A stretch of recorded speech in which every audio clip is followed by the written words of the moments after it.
আসসালামু আলাইকুম। আমরা গত পর্বে র্যান্ডম ফরেস্ট এর বেসিক ডিসকাশন করেছি। আজকের পর্বে আমরা র্যান্ডম ফরেস্ট এর প্রসিডিউর শিখব এবং র্যান্ডম ফরেস্ট পাইথনে কিভাবে অ্যাপ্লাই করতে হয় বা ইমপ্লিমেন্ট করতে হয় সেটা দেখব। তো চলুন শুরু করা যাক।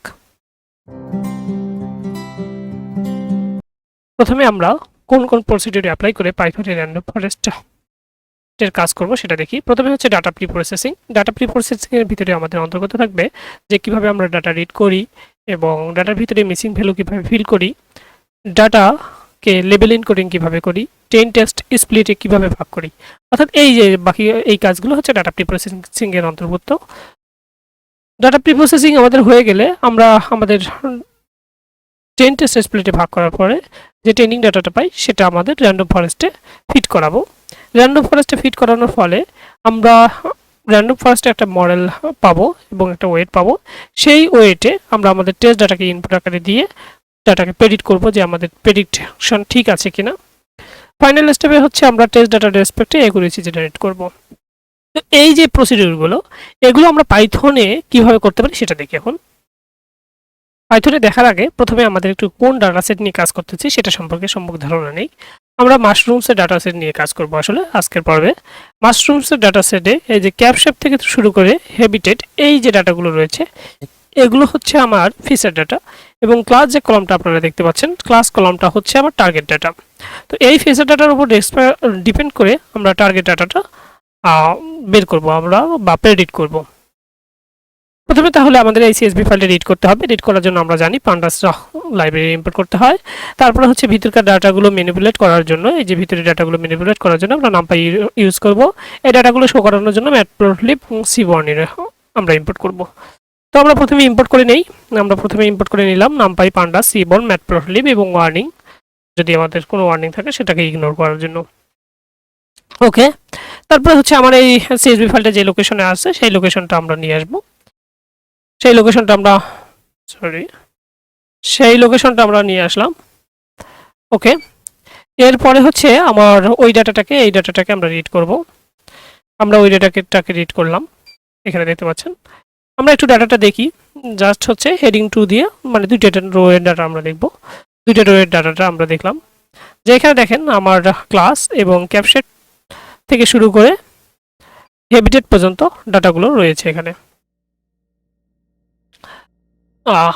তো এখানে দেখতে পাচ্ছেন 23টা কলাম রয়েছে। আমরা কলামগুলো ডিটেলস দেখতে পারি যে কোন কোন কলামস আমাদের রয়েছে। এরপরে হচ্ছে আমাদের ডাটাগুলো এখানে দেখতে পাচ্ছেন স্ট্রিং ফরম্যাটে রয়েছে। স্ট্রিং ফরম্যাটের ডাটা থাকে মডেল আসলে ঠিকমতো প্রেডিক্ট করতে বা ফিট করতে পারে না।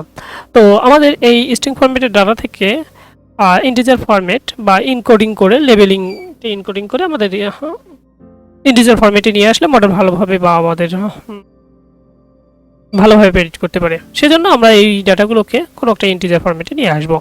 ইন্টিজার ফরম্যাটে নিয়ে আসার জন্য আমরা জানি গত পর্বে আমরা কাজ করেছি লেবেল এনকোডার নিয়ে। তো আমরা এই পর্বে লেবেল এনকোডার ইউজ করব। লেবেল এনকোডার হচ্ছে স্কেলার্ন প্রি প্রসেসিং এর ভিতরে লেবেল এনকোডার রয়েছে। এর সম্পর্কে আমি বিস্তারিত বলেছি, আপনারা সেই ভিডিওটা দেখে নিতে পারেন। তবু একটু বলি, এখানে ক্লাসে দুই টাইপের ক্লাস রয়েছে পি এবং ই। সেজন্য আমরা লেবেল এনকোডিং পাবো 0 থেকে 1 পর্যন্ত, 0 1। তারপরে হচ্ছে ক্যাপশেপে 5 ধরনের আমার ভেরিয়েশন রয়েছে, সেজন্য আমরা 6 ধরনের ভেরিয়েশন রয়েছে, সেজন্য আমরা 0 থেকে 5 পর্যন্ত ডাটা পাবো। অর্থাৎ প্রত্যেকটা ভেরিয়েশন যে ভেরিয়েশন যার সাথে মিলে সেই অনুযায়ী আমরা এখানে ইন্টিজার ভ্যালু পাবো। তো আমরা আমাদের ডাটাটাকে লেবেল ইনকোডিং বা ইনকোডেড করে নিলাম। ওকে, এখন আমাদের ডাটাটা আমরা একটু দেখি যে লেবেল এনকোডিং করলাম, ডেসক্রাইব করি যে মিন কত, তারপর হচ্ছে 25% কত, 75%, এগুলো আমরা একটু বেসিক সম্যক ধারণা নিতে পারি। এই যে এখানে দেখতে পাচ্ছেন যে কাউন্ট, মিন, স্ট্যান্ডার্ড ডেভিয়েশন, তারপরে 25%, 50%, ম্যাক্স, এই ডাটাগুলো আমরা একটু সম্যক ধারণা নিলাম। ওকে, এখন আমরা আমাদের ডাটা আমি এর আগেই বললাম যে আমাদের ক্যাপশেপ থেকে শুরু করে এখানে হ্যাবিটেট পর্যন্ত হচ্ছে ফিচার ডাটা। ফিচার ডাটাগুলোকে আমরা সাধারণত এক্স ভেরিয়েবলের ভিতরে রাখি আর ক্লাসকে আমরা সাধারণত ওয়াই ভেরিয়েবলের ভিতরে রাখি। আমরা সেটাই করলাম এখানে, যে আমরা ড্রপ করে দিলাম ক্লাস যে কলামটা রয়েছে এবং আর বাকি যে ডাটাগুলো থাকতেছে সেগুলোকে এক্সে রাখতেছি এবং ক্লাস যে ভেরিয়েবল ডাটাগুলো থাকতেছে সেগুলোকে আমরা ওয়াই ভেরিয়েবলের ভিতরে রাখলাম। ওকে, রাখা ডান। এখন আমরা আমাদের যে ডাটাগুলো রয়েছে এক্স এর যে ডাটাগুলো রয়েছে সেই ডাটাগুলোকে ফিট ট্রান্সফর্ম করব। এই যে আমাদের যে ফিচার ডাটাগুলো রয়েছে সেই ফিচার ডাটাগুলোকে স্ট্যান্ডার্ড স্কেলারের মাধ্যমে ফিট ট্রান্সফর্ম করব। আমি ফিট ট্রান্সফর্ম নিয়েও বেসিক আলোচনা করেছি, আপনারা সেই ভিডিওটা দেখে নিতে পারেন। ওকে, এখানে একটা সিনট্যাক্স এরর দিচ্ছে, এই যে এখন সিনট্যাক্স এরর দিচ্ছে না। এখন আমরা এক্স এর ভ্যালু পেয়ে গেছি এবং ওয়াই এর ডাটা পেয়ে গেছি। এক্স এর ভ্যালুকে আমরা এক্স এবং ওয়াই এর ভ্যালুগুলোকে আমরা 10 টেস্ট স্প্লিটে ভাগ করব। এখানে আমরা বলে রাখি যে 25% টেস্টিং ডাটা রাখবো এবং 75% ট্রেনিং ডাটা রাখবো। এই জন্য হচ্ছে আমরা scikit-learn.model সিলেকশন থেকে 10 টেস্ট স্প্লিট মেথডটাকে ইম্পোর্ট করে নিলাম। ইম্পোর্ট করা হয়ে গেল। ইম্পোর্ট করা যখন হয়ে গেল, আমরা আমাদের ডাটাটাকে 10 test split X Y 10 data এবং র্যান্ডম সেট 404 আপনারা এখানে র্যান্ডম সেট চেঞ্জ করে দিয়ে দেখতে পারেন যে কোন ক্ষেত্রে ভালোভাবে অ্যাকুরেসি প্রোভাইড করে। ওকে, আমরা আমাদের ডাটাটাকে 10 টেস্ট স্প্লিটে ভাগ করে ফেললাম। ডান। আচ্ছা, এখানে আমরা আমাদের ডাটাটা যদি আপনারা ভালোভাবে অ্যানালাইসিস করেন আগে, তাহলে দেখবেন যে এটা ফুললি একটা imbalance data set. Imbalance data সেটকে ব্যালেন্সিং করার জন্য ওভার স্যাম্পলিং টেকনিক হিসেবে স্মট ইউজ করা যায়। আজকের পর্বে আমরা স্মট ইউজ করতেছি না, তো আমরা কোনো পর্বে স্মট নিয়ে বিস্তারিত বলবো এবং সেটা কিভাবে ইউজ করতে হয় সেটা দেখব।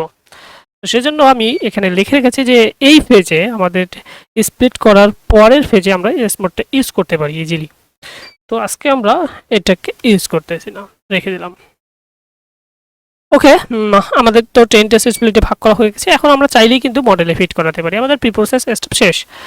ওকে, যখন শেষ হয়ে গেল তাহলে আমরা একটু আমাদের টোটাল ডাটা সাপেক্ষে ওয়াই লেভেলটা কীরকম আছে বা আমরা যে টার্গেট ভ্যালুটা এক্সপেক্ট করতেছি সেটা কীরকম ডাটা রয়েছে সেটা একটু দেখে নিতে পারি। এখানে দেখে নিলাম। এখানে দেখতে পাচ্ছেন আমার টোটাল ডাটার সাপেক্ষে 0 যে ক্লাসের ডাটাটা সেটা বেশি রয়েছে এবং 1 ক্লাসের ডাটাটা একটু কম রয়েছে। ওকে, এখন আমরা আমাদের প্রি প্রসেস স্টেপ শেষ, অর্থাৎ ফার্স্ট স্টেপ শেষ। এখন সেকেন্ড স্টেপে যাচ্ছি। সেকেন্ড স্টেপে আমরা র্যান্ডম ফরেস্টের মাধ্যমে মডেলকে ফিট করাবো। এর জন্য আমরা র্যান্ডম ফরেস্ট অর্থাৎ scikit-learn.ensemble থেকে র্যান্ডম ফরেস্ট ক্লাসিফায়ারকে ইম্পোর্ট করে নিলাম। ডান। এখন আমরা মডেলকে ফিট করাবো। প্রথমে হচ্ছে আমরা যে অবজেক্টটা নিলাম সেই অবজেক্ট ডট ফিট এক্সটেন এবং ওয়াইটেন। আমরা যত রীতিগত পর্বে দেখলাম ডিসিশন ট্রি বা অন্যান্য ক্ষেত্রে যেভাবে ট্রেন ফিট করে সেই একই প্রসিডিউর। ওকে, ফিট করানো হয়ে গেছে। আমরা এখন 10 ডাটা এবং টেস্ট ডাটার সাপেক্ষে মডেলকে প্রেডিক্ট করাবো। সেই জন্য হচ্ছে আমাদের র্যান্ডম ফরেস্ট ক্লাস যে র্যান্ডম ফরেস্ট নিলাম সেটা ডট প্রেডিক্ট এক্সটেন্স এবং এক্সটেন্ড, অর্থাৎ 10 ডাটা এবং টেস্ট ডাটা দুইটার সাপেক্ষে আমরা মডেলকে প্রেডিক্ট করে দেখবো যে কী রকম ডাটা অ্যাকুরেসি প্রোভাইড করে। ওকে, এখানে দেখতে পাচ্ছেন। আচ্ছা, এখানে তো প্রেডিক্ট আপনারা এখানে চেক করতে পারেন। আমি এটা ঘর নেই। এই যে ডাটাগুলো, এই ডাটা এক্সটেনের ডাটা। প্রথমে এক্সটেনের ডাটা নিলেন। এক্সটেনের ডাটাতে আপনার কোন কোন রেজাল্টগুলো আসছে, অর্থাৎ আপনার টার্গেট ভ্যালুগুলো কী কী এবং এখানে টার্গেট ভ্যালুগুলো কী কী, এটা একটু ম্যানুয়ালি চেক করতে পারেন। সেমভাবে এক্সট্রাক্টেড ডাটাগুলো একটা এক্সেল ফরম্যাটে নিয়ে তার রেসপেক্টে আপনার কোন কোন টার্গেট ভ্যালুগুলো রয়েছে এবং মডেল আমার কোন কোন মডেলগুলো প্রেডিক্ট করতেছে সেটা একটু ম্যানুয়ালি চেক করতে পারেন আপনার অ্যানালাইসিসের জন্য। ওকে, এখন আমরা দেখি যে আমাদের যে এক্সটেস্ট এবং এক্সটেনের উপর ডিপেন্ড করে আমরা মডেলকে প্রেডিক্ট করালাম, সেই প্রেডিক্টে আমাদের কতটুকু অ্যাকুরেসি প্রদান করতেছে, অর্থাৎ আমাদের থার্ড নাম্বার স্টেপে চলে আসতেছে। ওকে, থার্ড নাম্বার স্টেপে আমরা প্রথমে আমাদের যে ওয়াই প্রেডিক্ট ডাটাটা রয়েছে সেটার উপর ডিপেন্ড করে, অর্থাৎ 10 ডাটার উপর ডিপেন্ড করে আমরা ইয়ে করব, কনফিউশন ম্যাট্রিক্সটা জেনারেট করব এবং টেস্ট ডাটার উপর ডিপেন্ড করে কনফিউশন ম্যাট্রিক্সটা জেনারেট করব। তো এখানে দেখতে পাচ্ছেন ট্রু পজিটিভ এবং ট্রু নেগেটিভ সব, ফলস নেগেটিভ ফলস পজিটিভের মান নাই, অর্থাৎ আমাদের অ্যাকুরেসি 1, অর্থাৎ খুব ভালো অ্যাকুরেটলি আমাদের মডেল ফিট হয়েছে ডাটাতে। ওকে, আমরা একটা ক্লাসিফিকেশন রিপোর্ট দেখতে পারি। আমি ক্লাসিফিকেশন রিপোর্ট এবং কনফিউশন ম্যাট্রিক্স নিয়ে বিস্তারিত গত পর্বে আলোচনা করেছি, আপনারা সেই ভিডিওটা দেখে আসতে পারেন। এখানে আমরা 10 ডাটার সাপেক্ষে ক্লাসিফিকেশন রিপোর্ট দেখতে পাচ্ছি এবং টেস্ট ডাটা সাপেক্ষে ক্লাসিফিকেশন রিপোর্ট দেখতে পাচ্ছি। এখানে প্রিসেনশন, রিকল, এফন স্কোর সবগুলো 1, মানে হচ্ছে আমার মডেল খুবই ভালো কাজ করেছে। ওকে, তো আমরা একটু অ্যাকুরেসি স্কোরটা দেখি। তো একুরেসি স্কোর তো বুঝতে পারতেছেন, এই যে একুরেসি স্কোর এখানে লেখাই আছে 1 1 করে। তো আমার এই একুরেসি স্কোর এখানে খুব সুন্দরভাবে দেখাচ্ছে 1 1। তো আমরা তাহলে 3rd নাম্বার স্টেপ শেষ করলাম। 4th নাম্বার স্টেপ হচ্ছে এই যে আমার একুরেসি স্কোর এগুলোকে ভিজুয়ালাইজ করা। আমি এই ভিজুয়ালাইজেশনটা গত পর্বে দেখিয়েছি। আপনাদের জন্য এটা টাস্ক থাকলো যে এই যে একুরেসি স্কোর, ক্লাসিফিকেশন, তারপর হচ্ছে কনফিউশন ম্যাট্রিক্স ভিজুয়ালাইজ করা। তো আশা করা যায় আপনি খুব সুন্দরভাবে বুঝে গেছেন। আমরা যে স্টেপগুলোর কথা বলেছি সেই স্টেপগুলো এখানে ফলো করেছি। প্রথমে হচ্ছে ডাটাকে প্রিপ্রসেস করলাম, তারপরে হচ্ছে আমরা ফিট করলাম, তারপরে ফাইনালি একুরেসি জেনারেট করলাম। তো আপনার যদি এই ভিডিও বা অন্যান্য ভিডিও সম্পর্কে কোনো জিনিস জানার থাকে তাহলে উইদাউট হেজিটেশন আমাদের কমেন্ট বক্সে জানাতে পারেন। আমরা চেষ্টা করব আপনার কমেন্টের যথার্থ মূল্যায়ন করার। আর আপনি যদি আমাদের চ্যানেলে নতুন হয়ে থাকেন এবং আমাদের চ্যানেল থেকে সামান্য পরিমাণে উপকৃত হন, তাহলে আপনার কাছে রিকোয়েস্ট থাকবে আপনি আমাদের চ্যানেলে সাবস্ক্রাইব করে পাশে বেল আইকনে ক্লিক করবেন এবং আপনার অন্যান্য ফ্রেন্ডদের জানিয়ে দিবেন যে আমাদের চ্যানেলে প্রোগ্রামিং রিলেটেড ভিডিও রয়েছে, তাতে অন্যরাও উপকৃত হবে, আপনিও উপকৃত হবেন। ধন্যবাদ, আজকে এ পর্যন্তই।